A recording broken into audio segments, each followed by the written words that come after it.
Bueno, y seguimos con la información. Para mí es un enorme gusto recibir a Rafael Pérez Gay, autor pues prolífico, un hombre además que leemos siempre con enorme interés en su vertiente periodística, ahora también en su vertiente novelística. Hay que decir que es tan generoso con nosotros que ya conocemos buena parte de su vida. Yo lo considero un primo cercano porque me he enterado de muchas cosas a través de su literatura. Por supuesto, nos ha invitado a visitar a su hermano, su casa, su infancia, incluso los males que ha pasado en los últimos años. Te llamaría encantado primo, pero estoy seguro que me puedes hacer un desaire en cadena nacional. Rafael Pérez Gay, buenos días. Jamás te haría un desaire, mi querido Leonardo. Muchas gracias por invitarme aquí esta mañana a tu noticiero. Gracias, de verdad. ¿Te das cuenta que para muchos de nosotros ya eres parte de nuestra familia? O sea, nos cuentas más cosas que buena parte de nuestros parientes. Rafael.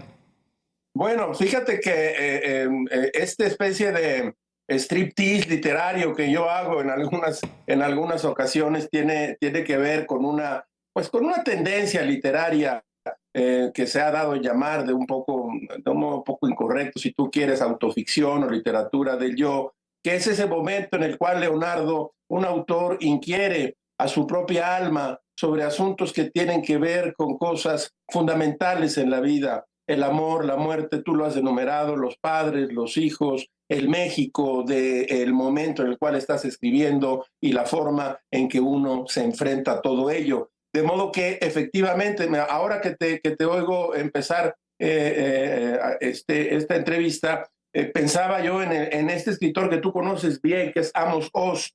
Y Amos Oz, este escritor israelí, decía, para mí el universo literario está siempre contenido en la familia. Aun cuando vaya yo a ser corresponsal de guerra, aun cuando vaya a escribir de una historia lejana, la familia siempre se mueve. Y yo me he movido en mis últimos o en mis más recientes libros en esta parte de la vida que es esta saga familiar, Leonardo. Y ahora en todo lo de Cristal, de eso va. Todo lo de Cristal que está ahí. Oye, hablando de Amos Oz, en la colonia donde tú y yo crecimos se oía todavía el yiddish, y dice Amos Oz que cuando llegó a Israel el primer efecto es que a los padres le decían tienes que dejar de hablar yiddish para pasar a hablar hebreo, pero en la Condesa y en Atlisco era frecuente escuchar el yiddish. Déjame pasar a otro escritor como para encuadrar todo lo de Cristal. Cuando Proust se tropieza con un adoquín, empieza a darse cuenta que su vida es el elemento fundamental de su obra novelística, ¿no? Dice, toma, si lo que tengo que narrar aquí es mi propia vida. ¿A Rafael le pasa lo mismo que a Marcel? Bueno, toda proporción guardada, como suelen decir los clásicos de la vida cotidiana. Pero sí, efectivamente, porque como tú bien sabes y quienes hoy nos hacen el favor de vernos, para Proust hay dos tipos de memoria, una que es la voluntaria y otra que es la involuntaria. La memoria involuntaria es esa que llega sin que nosotros podamos evitarlo ni hacer nada. Es esa que nos asalta, es esa que en este momento tú estás recordando algo mientras por estás ejemplo, conduciendo el programa. Déjame preguntarte, un cepillo de Carey. Bueno, es mi madre frente a la luna biselada en la cual ella se peinaba, y el narrador de todo lo de Cristal, que para efectos de esta entrevista soy yo mismo, dice, yo pagaría por tener ese olor dulce otra vez de mi madre cerca de mí. Yo creo que todos pagaríamos, los que hemos perdido a nuestra madre, pero también los que tienen una madre viva, tener ese cepillo con nosotros, porque significa nuestra historia, significa la forma en que fuimos creciendo, fuimos educados en adversidades y también en alegrías y felicidades. Digamos, olor dulce. Oye, los sueños, los recuerdos, tu narrador regresa, va también a los periódicos de la época. Por cierto, yo traté de llegar en un Dodge Coronet, pero ya no hay Dodge Coronet a la venta. Traté de comprarme un Girard Perregaux, pero a lo más que llego es a este, y traje Menloba tampoco hay, pero me puse este para tratar de estar a tono con la entrevista. Pero te pregunto, los recuerdos, los sueños, ¿son la forma, digamos, elemental de la literatura o es un presagio de la literatura cuando recordamos y soñamos? Rafael. Mira, yo creo que tú lo estás viendo bien, Leonardo, y pienso lo siguiente. Los sueños, los recuerdos tienen que ver con los sueños, y porque cada quien recuerda de un modo distinto. esa forma de recordar nos va construyendo un carácter que tenemos. Por eso en Todo lo de Cristal hay un personaje adulto que va hacia su pasado a encontrarse con el niño que fue. Pero a través de eso, Leonardo, ocurren dos, o quise que ocurrieran dos resortes, que se activaran dos resortes. El primero de ellos es una memoria completamente personal, de recuerdos, de memoria. Decía, ni modo, vamos a tener que volver a citar a Borges, decía Borges, los sueños son ese primer género literario. Si eso es así, también los recuerdos lo son. Esa es una parte de Todo lo de Cristal y quise, porque veo que mencionas marcas, carteleras cinematográficas que pongo en el libro, hay también una memoria colectiva y Todo lo de Cristal quiere ser la mezcla de esa memoria personal con esa memoria colectiva, cómo se vivía en el México desde los 60s y principios más o menos, o incluso en los 70s avanzados, la política, cómo llegaba a las casas. Y a mi casa llegaba, Leonardo, pues justamente por los periódicos, porque en la mesa siempre había periódicos. Y déjame contarles, tú ya lo sabes a quienes nos ven, por qué se llama todo lo de Cristal. No estoy vendiendo ninguna trama.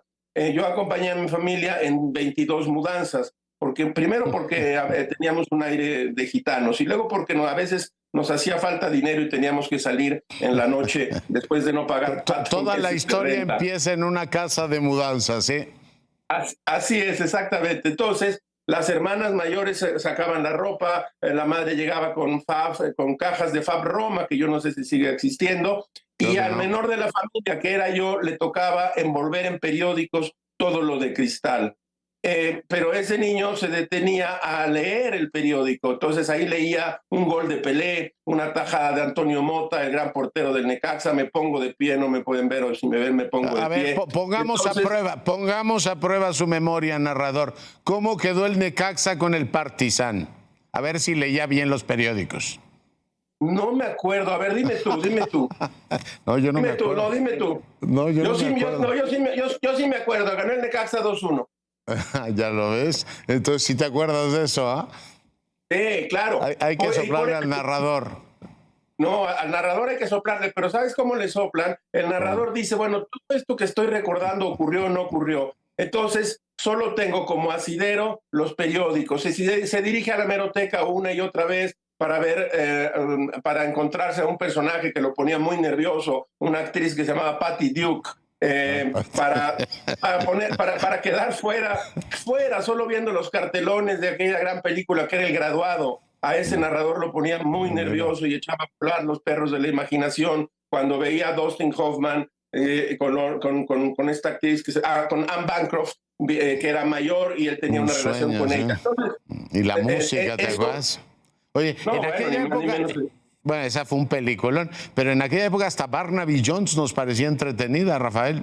Todo, bueno, dice el personaje que, bueno, él dice, bueno, mi infancia ya es una zona turbia porque voy avanzando y empezando, dice el narrador, pues ya empezando este loco viaje hasta la vejez, y entonces empieza uno a acordarse de cosas que ocurrieron hace mucho tiempo y empieza a acordarse menos de lo que ocurrió más recientemente. Y Todo lo de Cristal tiene que ver con pues con ese impulso, con esa forma de memoria colectiva y memoria personal. ¿Ya? Oye, es por supuesto un libro muy bonito, escrito de una manera muy directa, todas las casas que van efectivamente, además haces tu recorrido ahí por Herodoto, que ya está, hace mucho que no paso ahí por Lanzures, pero vas haciendo el recorrido sentimental de la ciudad. Y bueno, pues llega uno a una edad en la que empieza uno a querer tener esa cita improbable con el padre, ¿no? Una cita improbable ahí en el Parque México.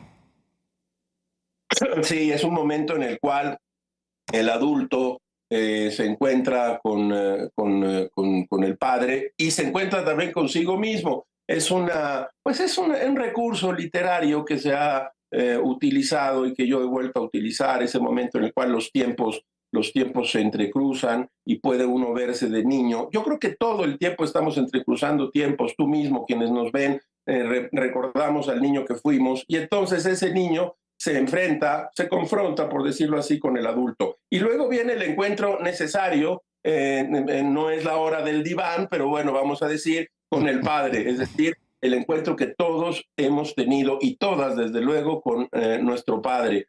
ese momento que realmente nos define. Y luego la presencia de la madre, en este caso, pues como pegamento, como cemento para mantener unido lo que entonces ya era un sueño roto en aquella familia, Leonardo. Una familia que nos has contado en varias ocasiones de la misma. Fíjate que leí tu libro y leí uno de un escritor italiano que yo no conocía, que se llama Satta, Salvatore Satta, y habla, ¿cómo se llama? El día del juicio se llama, y dice que cuando resucitamos a los muertos trayéndolos a la literatura, en este caso tú también lo haces, es una manera de ligar indisolublemente su destino al nuestro, ¿no? Es una forma de nosotros ir al cementerio y a ellos traerlos a nuestras vidas. Rafael. Absolutamente, estoy de acuerdo contigo y no conozco a este autor. ¿Cómo dices que se llama para apuntarlo? ¿Cómo se llama? Salvatore Satta. El día del juicio. No he leído, lo voy a leer y coincido con lo que tú cuentas que él dice, es decir, los destinos se van también cruzando y esos destinos cruzados que diría el gran escritor italiano Italo Calvino van haciendo diariamente nuestra vida. Yo recordaba, déjame que te cuente rápidamente, antes de que me cortes esta plática, que seguiremos teniendo, espero, frente a un whisky alguna vez, querido Leonardo. Yo escucho, hay un escritor que me gusta mucho, que se llama, y que tú conoces bien, que se llama Carrer, Emmanuel Carrer. Y él siempre decía, él dice una cosa, que es un grandísimo escritor. Él dice, bueno, miren, es que en realidad yo no escribo exactamente ficción, dice Carrer.